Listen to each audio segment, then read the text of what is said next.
vous-même comme un sacrifice vivant, saint, agréable à Dieu, ce qui sera de votre part un culte raisonnable. Ne vous conformez pas aux habitudes de ce monde, mais soyez transformés par le renouvellement de l'intelligence, afin que vous discerniez quelle est la volonté de Dieu, qui est bonne, agréable et parfaite. Amen. Mon Père Céleste, nous avons ouvert ta parole. Mon Dieu, cette lettre que tu nous as adressée pour nous apprendre, pour nous conduire dans toute ta vérité, mais aussi à pouvoir, Seigneur, mon Dieu, mener une vie qui soit à ta gloire, mon Sauveur et mon Dieu. Et que ce matin, Seigneur, tu puisses ainsi, par ton esprit, parler aux uns et aux autres, Seigneur. Mon Dieu, un point particulier peut-être, afin que ton nom seul soit glorifié. Tu bénis mon frère et ma sœur. Amen. J'ai oublié de saluer également ceux qui nous regardent actuellement en ligne. Que Dieu vous bénisse également dans ce temps. L'apôtre Paul nous dit ici, afin que vous discerniez la volonté de Dieu. Parce que pour l'expansion de l'œuvre de Dieu, ma sœur, mon frère, il est important que nous soyons renouvelés dans la pensée de Dieu.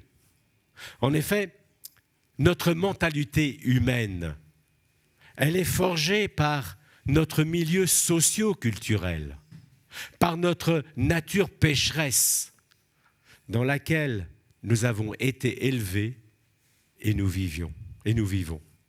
Et étant donné que, suivant les personnes, ces mentalités sont différentes, il y a des différences d'opinion qui peuvent amener des oppositions, des conflits, allant jusqu'à entraver ainsi la progression de l'œuvre de Dieu.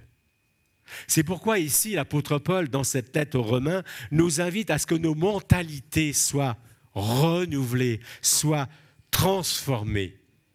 Et ce, pour que comprendre et entrer dans la vision de la volonté de Dieu, qui, comme le traduit la version Osterwald, est bonne, agréable et parfaite. En effet, si cela n'était pas, vu que nos mentalités sont influencées par le péché, par cette nature pécheresse, nous pourrions ne pas voir cette volonté divine. Et de ce fait, dans ce que nous faisons, est hors du plan des actions de Dieu. La réaction de Jacques et de Jean en Samarie en est un exemple frappant. Outragés par le refus des Samaritains, vous savez qu'entre Samaritains et Juifs, il n'y avait pas compatibilité.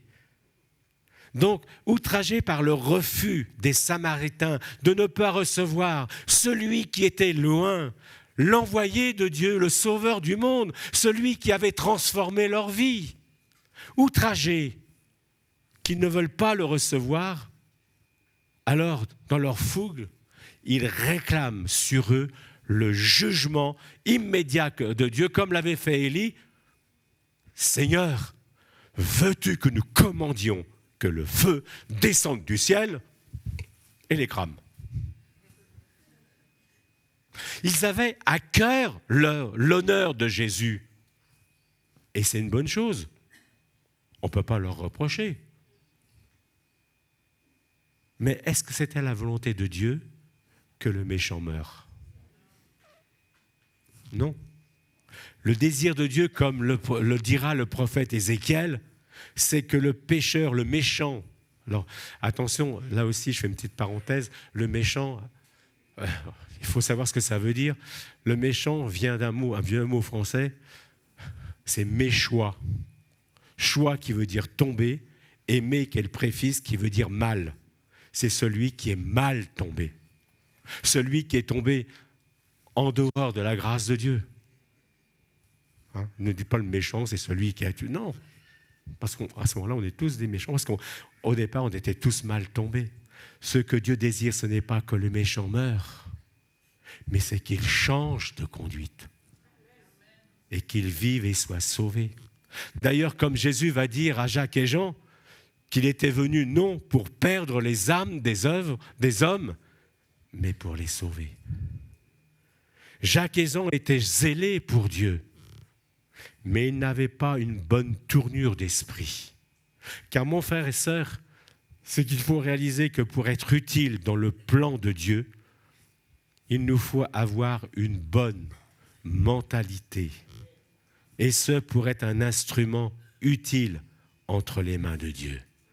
Avoir une bonne mentalité, premièrement en ayant la mentalité de celui qui se souvient qu'il a été racheté par grâce et seulement par la grâce de Dieu. L'apôtre Paul dit dans Éphésiens, si vous voulez chercher, chapitre 2, verset 8, cette parole qui sont en quelque sorte les fondements, deux des 5 fondements du protestantisme, c'est par grâce que vous êtes sauvés, par le moyen de la foi. Cela ne vient pas de vous, c'est le don de Dieu. Ce n'est point par les œuvres, afin que personne ne se glorifie. Oui, mon frère, ma sœur, rappelons-nous que nous sommes sauvés par la grâce seule de Dieu.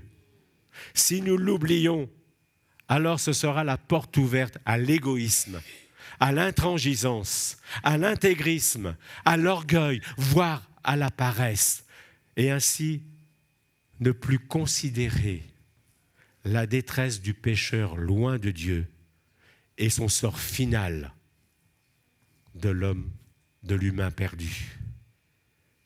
Dans sa deuxième lettre, chapitre 1er, verset 9, vous pouvez le prendre parce que je vais détailler là tout un truc. Dans la deuxième lettre de Pierre au chapitre 1er, verset 9, l'apôtre Pierre nous invite à ne pas mettre en oubli la purification de nos anciens péchés. Pourquoi ? Eh bien, afin de ne pas, dit-il, que nous ne soyons pas oisifs, inactifs, inertes pour l'œuvre de Dieu. Car, dit Pierre dans le verset 8, il dit, si vous possédez les qualités spirituelles qu'il va décrire, c'est-à-dire la foi qui nous a amenés à croire en Jésus-Christ, la vertu, c'est-à-dire le courage de vivre cette foi chaque jour, la connaissance de quoi ? De Dieu et de son plan de salut. La maîtrise de soi est importante. La patience, l'endurance dans l'épreuve, car n'oublions pas que c'est celui qui persévérera jusqu'à la fin, qui sera sauvé, qui verra la réalité de la promesse que Dieu lui a faite. La piété, c'est-à-dire l'attachement à Dieu. L'amitié fraternelle, qui doit unir et nous unir aux sœurs et aux frères parmi lesquels Dieu nous a placés, et surtout ne pas oublier l'amour de Dieu en nous. L'apôtre dit ceci, si vous possédez ces qualités spirituelles, si elles grandissent sans cesse en vous, elles vous rendront actifs et vous permettront de connaître toujours mieux notre Seigneur Jésus-Christ. Car celui en qui elles font défaut est comme un aveugle. Il ne voit pas clair, il a oublié qu'il a été purifié de ses péchés d'autrefois. Oui, mon frère, ma sœur, avoir cette mentalité de celui qui se rappelle qu'il a été sauvé par grâce et uniquement par la grâce de Dieu. Et cela peut aussi nous amener à réaliser comment dans notre éloignement de Dieu, on a eu besoin de cette grâce. Comment nous l'avons pu la comprendre et la réaliser ? Ce fut peut-être par quelqu'un qui nous a parlé. Un pasteur, un parent, un ami. Hier, notre frère Alain, qui apportait la prédication à la maison d'arrêt, nous a parlé de ces rencontres qui ont transformé des vies. Et dans la Bible, nous avons plusieurs rencontres. Oui, quelqu'un qui nous a parlé. Ou alors était-ce une prédication, un chant que nous avons entendu et qui nous a interpellés. Ou peut-être une visite qui nous a été faite et qui, là, nous a amenés à dire « Oui, le Seigneur est mon Dieu ». Oui, que ce rappel nous aide et nous pousse pour nous mettre en mouvement, pour collaborer à l'annonce de cette bonne nouvelle de la grâce, cette mission que Jésus-Christ a donnée à son Église avant de s'élever pour s'asseoir à la droite du trône de Dieu. Allez, faites de toutes les nations des disciples, non pas d'une religion, mais des disciples de Jésus-Christ. Agir en voyant ceux qui nous entourent, cet homme, cette femme, ce collègue de travail, c'est, je dirais, oui, c'est là, celui qui est dans la rue que tu rencontres, le voir comme Dieu les voit. Dans l'évangile de Luc, au chapitre 7, verset 38, l'évangéliste nous rapporte qu'un jour, un pharisien, Simon, avait invité Jésus à manger. Et pendant ce repas, il nous est dit qu'une femme pécheresse est entrée. Et cette femme se tenant par derrière, alors il faut vous expliquer que les repas qui étaient pris en ce temps-là, ce n'était pas vraiment autour d'une table, ils étaient sur des espèces de petits sofas, là, la tête tournée vers la table qui était au centre, les pieds à l'extérieur. Donc certainement, ça devait être dans un patio. Et puis, quand ça se ferait, là, il y avait des jeux de l'extérieur qui pouvaient venir discuter avec les uns et les autres. Vous comprenez ce qui va suivre après. Et pendant qu'ils étaient là, eh bien, se tenant, là, une femme pécheresse entre et se tenant derrière, aux pieds de Jésus, elle lui mouilla ses pieds de ses larmes, puis les essuya avec ses cheveux, les embrassa et elle répandit sur eux du parfum. Et devant ce geste, Simon, le pharisien, le religieux, qui avait certainement invité Jésus pour avoir un peu plus, connaître un peu plus ce qu'il disait, pour juger son orthodoxie.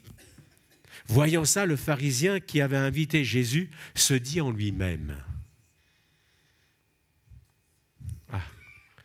quand on réfléchit des fois, si cet homme Jésus était prophète, il serait qui et de quelle espèce est la femme qui le touche? Il saurait que c'est une pécheresse. Non mais alors, sous-entendu, mais il ne permettrait pas qu'elle fasse cela afin de ne pas être impure.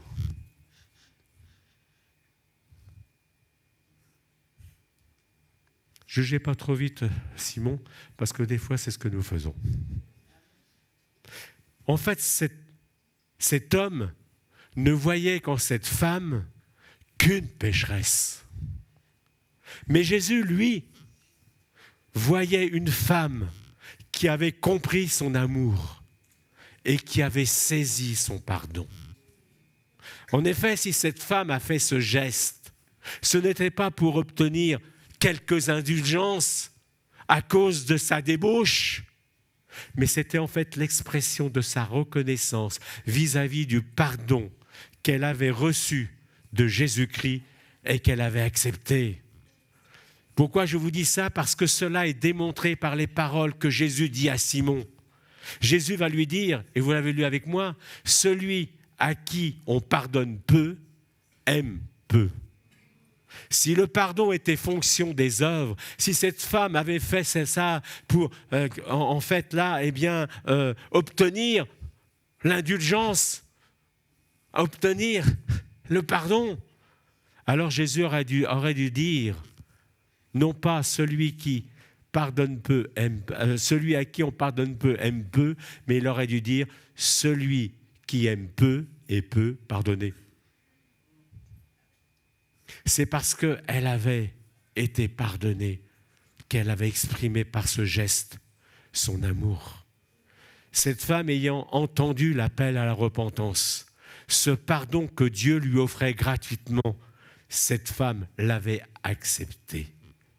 Voilà ce que Jésus voyait dans le cœur de cette femme. Comme il va le dire ensuite à Simon, le grand amour qu'elle a manifesté prouve que ses nombreux péchés ont été pardonnés.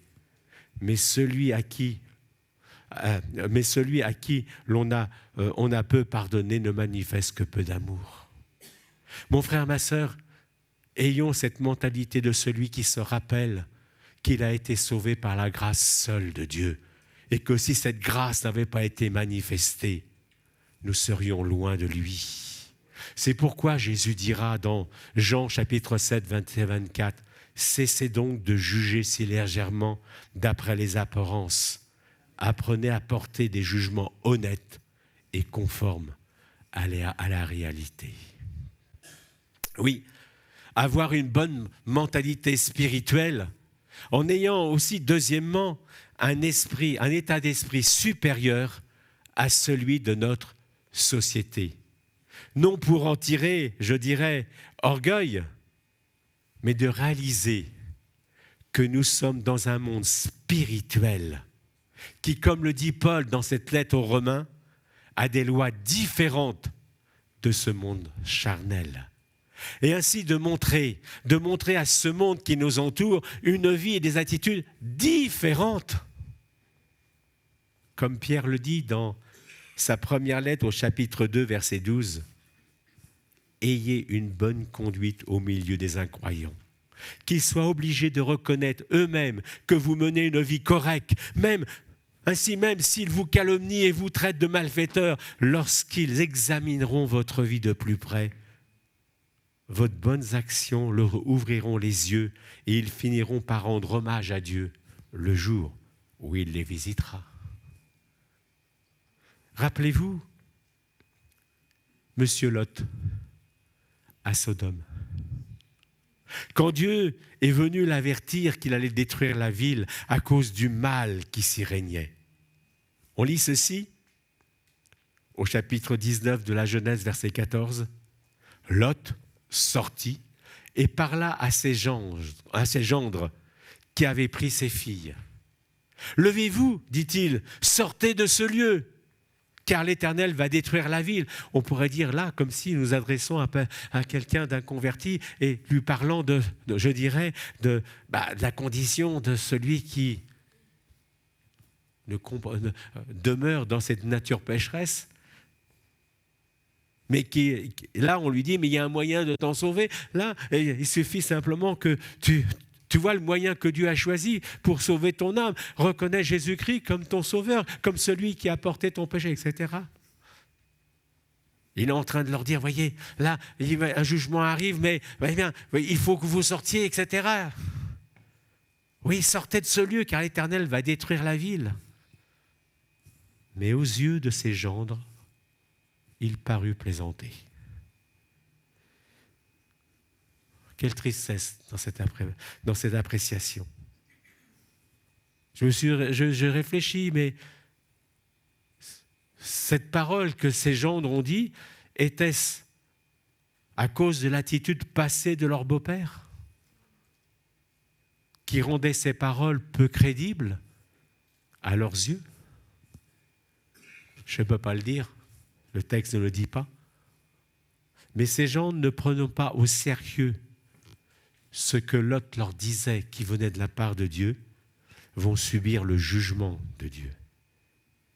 Ma sœur, mon frère, veillons à notre façon de nous comporter au milieu du monde, afin que notre témoignage ne soit pas discrédité par notre façon d'agir ou de parler. Parce qu'en effet, comment les gens du monde accepteront-ils ces appels à la repentance si nous vivons comme eux, eux qui ne connaissent pas Dieu? Ma sœur, mon frère, par notre façon de vivre, notre façon de réagir, notre façon, là, je dirais, de nous conduire, même quand on a des moments difficiles, en nous rappelant que Dieu est là eh bien que nous, par cette façon d'être, nous puissions préparer le terrain de leur cœur à recevoir la bonne semence de la vie. N'oublions pas que Jésus nous a dit que vous êtes le sel de la terre. Ce sel qui apporte la saveur, mais aussi ce sel dans cette image. En fait, si vous mettez trop de sel dans des aliments, enfin, si vous mettez du sel, c'est pour vous amener à boire. Et nous devons, par notre attitude, amener les âmes à avoir soif de Dieu. Vous êtes le sel de la terre, dit Jésus. Mais, si le sel perd sa saveur, avec quoi la lui rendra-t-on? Il ne sert plus qu'à être jeté dehors et foulé aux pieds par les hommes. C'est malheureux. Oui, avoir cet esprit, cette mentalité, cet état d'esprit supérieur à celle de ce monde. Mais troisièmement aussi, il nous faut avoir un esprit de vérité qui marche et vit dans la vérité. C'est-à-dire avoir un état intérieur qui est droit, qui est intègre, qui sait faire la part des choses. Parce que connaissant qui est Dieu, être en quelque sorte comme le seront Josué et Caleb dans leur rapport après l'exploration du pays promis. Vous savez qu'à un moment donné, à la demande du peuple, avec l'accord de Dieu, Moïse a désigné Josué et Caleb plus les 10 autres chefs, enfin des chefs de chaque tribu, des 12 tribus d'Israël, pour aller là en éclaireur, voir comment était le pays que Dieu donnait à Israël. J'aime bien une version que Dieu avait déjà visitée en avant-coureur. Parce que Dieu veut toujours de bonnes choses pour nous. Mais à leur retour, oui, c'est vrai qu'ils vont dire, voilà, oui, ce que Dieu, c'est vrai, c'est un pays où coule le lait et le miel, c'est un pays formidable, mais les 10 compagnons, les 10 autres chefs vont décourager le peuple par ces paroles. Oui, mais le peuple qui habite ce pays est puissant. Les villes sont fortifiées, très grandes. Le pays que nous avons parcouru pour l'explorer est un pays qui dévore ses habitants. Tous ceux que nous y avons vus sont des hommes de haute taille, de la race des géants, et nous étions à leurs yeux comme des sauterelles. Oui, c'est vrai qu'il y avait des géants. Oui, c'est vrai qu'il y avait des villes fortifiées. Oui, c'est vrai, c'est qu'ils n'étaient qu'un peuple ils étaient, eux, un peuple de nomades, sortant d'un esclavage. C'est vrai. Mais Dieu était avec eux. Celui qui a créé le ciel et la terre, par une parole. Celui qui avait ouvert la mer Rouge pour les faire sortir. Celui qui avait là envoyé la manne pour les nourrir, des cailles. Celui qui avait fait jaillir de l'eau pour les abreuver. Oui, c'est vrai. Mais Josué et Caleb, eux, ils vivaient dans la vérité, dans ce que Dieu avait dit, et ainsi il va dire au peuple, mais le pays que nous avons parcouru pour l'explorer est un pays très bon, excellent. Si l'Éternel nous est favorable, oui, c'est vrai. Il nous mènera dans ce pays et nous le donnera. Seulement, ne soyons point rebelles à l'Éternel. Ne craignons point les gens de ce pays. L'Éternel est avec nous. Ne les craignons point. Pourtant, Josué et Caleb avaient vu la même chose que les 10 autres.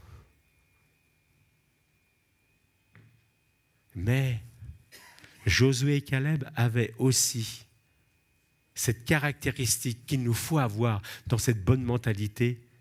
Quatrièmement, la mentalité de gagneur. La mentalité de gagneur qui sera le produit d'une position de foi dans ce que Dieu a dit et dans ce que Dieu est, E-S. L'apôtre Paul nous dit dans Philippiens 4,13 « Je puis tout par celui qui me... » Et savez-vous que quand Paul a dit ces mots, à quel moment il l'a dit? Je dis toujours, il ne faut jamais séparer les textes de leur contexte. Paul, juste avant, venait parler de ses besoins matériels. Mais il ne regardait pas à ça. Il a dit, je puis tout par celui qui me fortifie. Il dira même aux Philippiens, mais mon Dieu pourvoira à tous vos besoins, selon sa richesse et sa gloire. Oui, ne nous attachons pas aux difficultés qui nous assaillent. Tu en auras tout le temps. Mais regarde à ton Dieu qui peut tout. Ton Dieu qui a de bons projets pour toi, afin de te donner un avenir et de l'espérance. Et qu'ainsi nous soyons comme David. David, ce petit David, dans l'épisode du combat contre Goliath. Mais il dira, toi tu viens avec la lance, machin, moi je viens au nom de l'Éternel que tu as insulté. Et d'un coup de fronde, plouf! Remarquez, la fronde est une arme terrible pour celui qui sait bien s'en servir. Mais par son attitude, parce que vous savez que quand les Philistins étaient là et que Goliath venait en disant « mais donnez-moi un homme, on va se battre, etc. » Et toute l'armée était « qui c'est qui peut résister ?» Même Saül, lui, il ne voulait pas y aller. Et David, lui, David qui a été rabroué par son frère aîné, qui avait la stature de Saül d'ailleurs, lui qu'on n'avait même pas invité au repas sacrificiel. David a dit, mais moi, je vais y aller. Quand je garde les moutons et qu'un ours ou qu'un lion vient arracher une brebis, j'y vais et je lui arrache. L'Éternel est avec moi. Et ce qui se passe, c'est que dans cette attitude, eh bien, David va communiquer à Israël la flamme de la victoire. Vous pourrez relire le texte, car vous voyez qu'à ce moment-là, quand ils ont vu celui qui leur faisait peur tomber, ils sont tous allés sur le champ de bataille. Ainsi, à l'exemple de David, avoir aussi, cinquièmement, la mentalité du vrai serviteur. Non pas la mentalité du mercenaire qui fuit devant le danger en abandonnant son poste pour garder ses aises et ses avantages, mais être comme David qui, pour libérer son peuple, s'est levé et a agi. En ayant, eh bien, en nous, comment je pourrais dire ça ? Oui, cette vision, enfin cette parole, cette certitude que David dira au psaume 18, en parlant à son Dieu, avec toi, je me précipite sur une troupe en armes, avec mon Dieu, je franchis des murailles. Mon frère, ma sœur, quelle est ce matin la muraille qui pour toi se dresse et qui te fait peur ? Ce matin, ne regarde pas à cette muraille, mais regarde à celui qui est au-dessus. Celui qui a fait tomber la muraille de Jéricho. Agissons en suivant ce conseil de l'apôtre Paul, je dirais aux Romains au chapitre 12, verset 11. Soyez actifs pour l'œuvre de Dieu et non paresseux. Servez le Seigneur avec un cœur plein d'ardeur. Ajoutant dans la première épître aux Corinthiens, chapitre 15, verset 58, montrez-vous fermes et inébranlables. Soyez toujours plus actifs dans l'œuvre du Seigneur, puisque vous savez que la peine que vous vous donnez dans la communion avec le Seigneur n'est jamais perdue. Oui, ma sœur, mon frère, demandons à Dieu de toujours mieux comprendre sa vision des choses. Et de ce fait, se demander d'avoir donc que le Seigneur nous fasse mieux comprendre sa vision des choses en faisant, comme le dira Job, de faire plier notre volonté aux paroles de Dieu. Faire plier notre volonté aux paroles de Dieu. Voilà pourquoi il faut que tu lises et relises la parole de Dieu chaque jour pour comprendre la vision de Dieu, pour comprendre et bien mener ta vie plier notre volonté aux paroles de Dieu. N'oublions pas non plus ce que dit encore l'apôtre Paul, et je termine par ce verset dans l'Épître aux Éphésiens au chapitre 2, verset 10. N'oublions pas que nous sommes l'ouvrage de Dieu, ayant été créés en Jésus-Christ pour de bonnes œuvres. Alors, bonnes œuvres, attention, ça ne veut pas parler d'aumône. Hein. Ça veut parler des actions que Dieu juge bonnes. Car c'est lui qui dit ce qui est bien et ce qui est mal. Nous sommes son ouvrage, ayant été créés en Jésus-Christ pour accomplir les œuvres bonnes de Dieu qu'il a préparées d'avance afin que nous les pratiquions et que nous nous y engagions. Nous engager à vouloir vivre et à agir selon les actions que Dieu juge bonnes. Oui, ayons en nous cette bonne mentalité et que nous puissions être entre les mains de Dieu des instruments de bénédiction.